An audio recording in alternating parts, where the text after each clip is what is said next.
चैत्र शुक्ल पक्ष कामदा एकादशी कथा प्राचीन काल में रत्नपुर नामक एक सुंदर नगर था।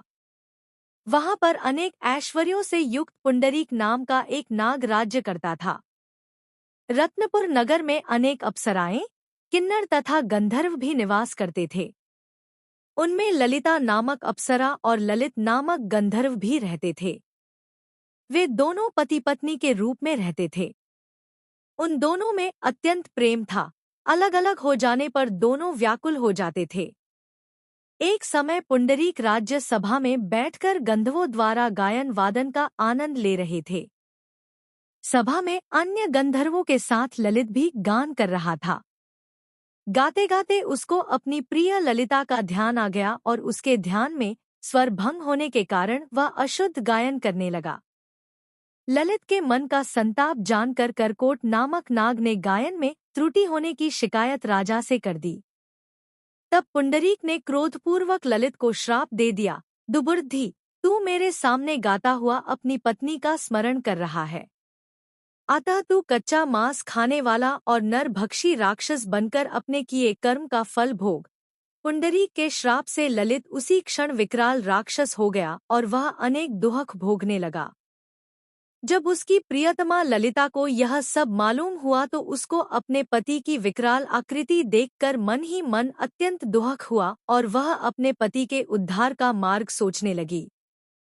एक बार ललिता अपने पति के पीछे घूमती घूमती विंध्याचल पर्वत पर चली गई, जहां पर शृंगी ऋषि का आश्रम था।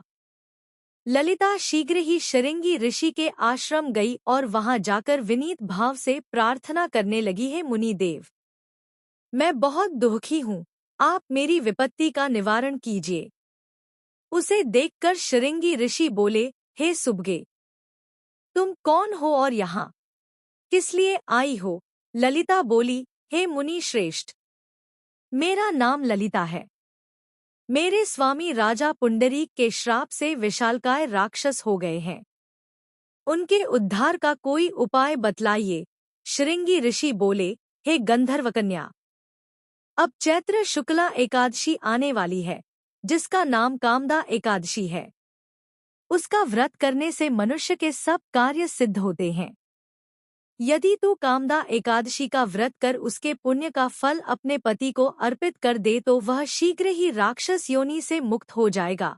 मुनि के ऐसे वचन सुनकर ललिता ने चैत्र शुक्ल एकादशी आने पर विधिपूर्वक उसका व्रत किया और द्वादशी को ब्राह्मणों के समीप अपने व्रत का फल अपने पति को देती हुई भगवान के समक्ष प्रार्थना करने लगी, हे प्रभु, मैंने जो यह व्रत किया है इसका फल मेरे पतिदेव को प्राप्त हो।